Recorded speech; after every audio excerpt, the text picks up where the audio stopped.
Après 50 ans, beaucoup de choses changent dans le corps sans faire de bruit. Et le cholestérol fait partie de ces réalités silencieuses que l'on découvre parfois trop tard. On peut se sentir bien, on peut continuer à vivre normalement. On peut n'avoir ni douleur ni grand signal d'alerte, et pourtant, dans le sang, quelque chose peut déjà être en train de s'installer.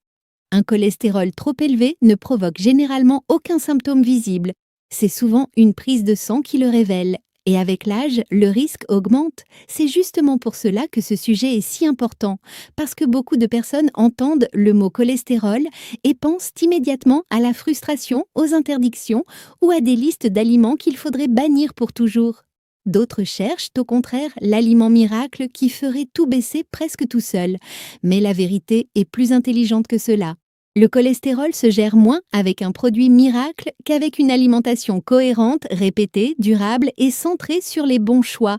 Avant de parler des aliments alliés du cœur, il faut comprendre quelque chose de fondamental. Quand on parle de cholestérol, on ne parle pas d'un seul élément simple, on parle surtout d'un équilibre. Il y a ce qu'on appelle souvent le mauvais cholestérol, celui qui favorise l'accumulation de dépôts dans les artères quand il est trop élevé. Et il y a ce qu'on appelle souvent le bon cholestérol, celui qui aide à ramener le cholestérol vers le foie pour qu'il soit éliminé. Autrement dit, le vrai enjeu n'est pas seulement d'avoir du cholestérol. Le vrai enjeu, c'est d'éviter qu'un mauvais équilibre abîme peu à peu les artères, le cœur et la circulation.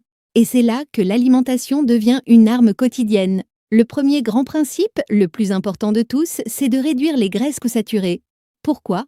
Parce qu'elles favorisent l'augmentation du mauvais cholestérol. Et c'est précisément cela qu'il faut surveiller après 50 ans. Concrètement, cela veut dire regarder avec lucidité certains aliments qui prennent beaucoup de place dans l'assiette sans qu'on les remette toujours en question. Le beurre, la crème, les fromages très gras, les charcuteries, les viandes très grasses, les viennoiseries, les pâtisseries industrielles, les fritures et de nombreux plats transformés.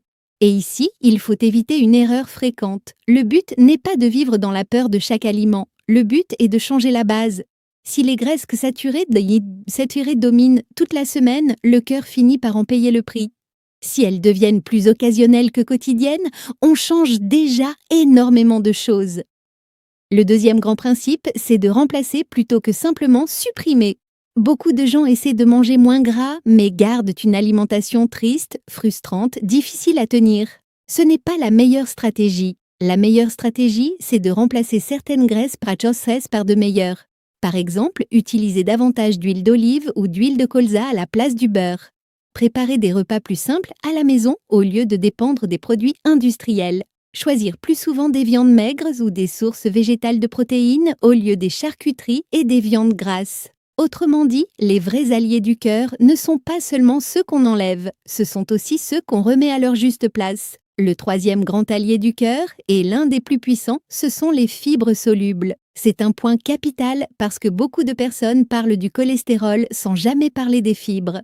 Pourtant, elles jouent un rôle très intéressant. Elles aident à limiter l'absorption d'une partie du cholestérol au niveau digestif. Et là, certains aliments deviennent particulièrement intéressants. Les flocons d'avoine, l'orge, les haricots, les lentilles, les pois chiches, les pois cassés, certains fruits, certains légumes.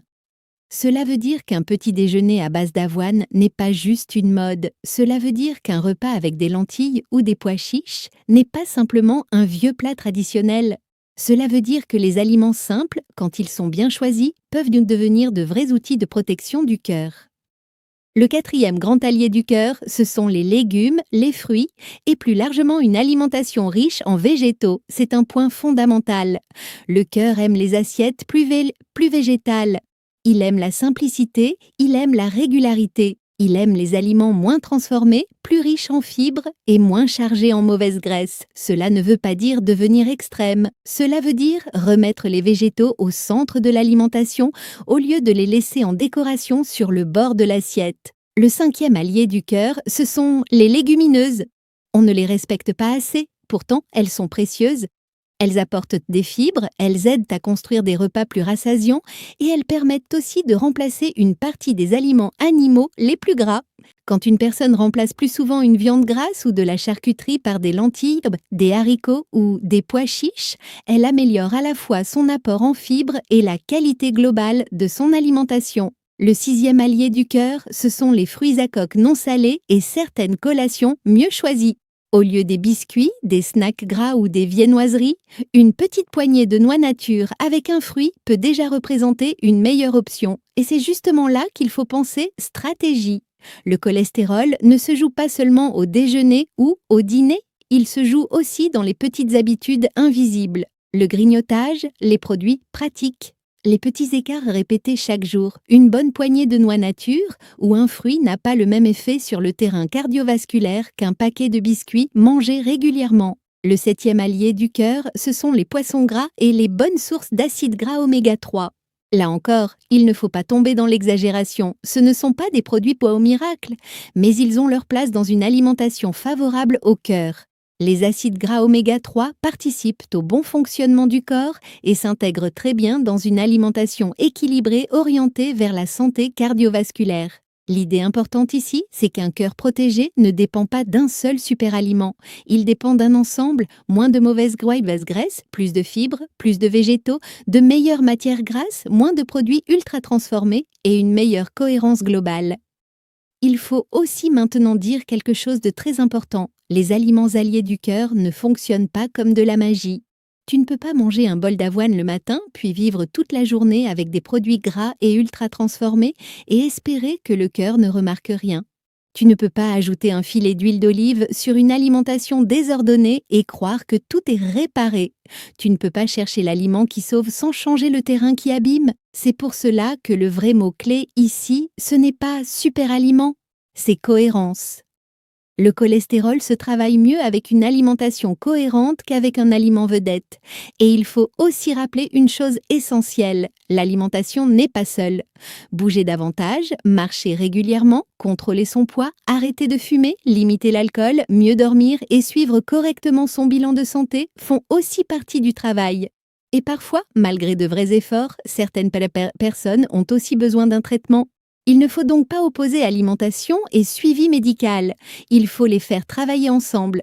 Le message juste n'est pas « mange ceci et oublie le reste ». Le message juste, c'est « construis une alimentation qui aide vraiment ton cœur et travaille sérieusement sur l'ensemble de ton mode de vie ». Alors, qu'est-ce qu'il faut retenir au final ?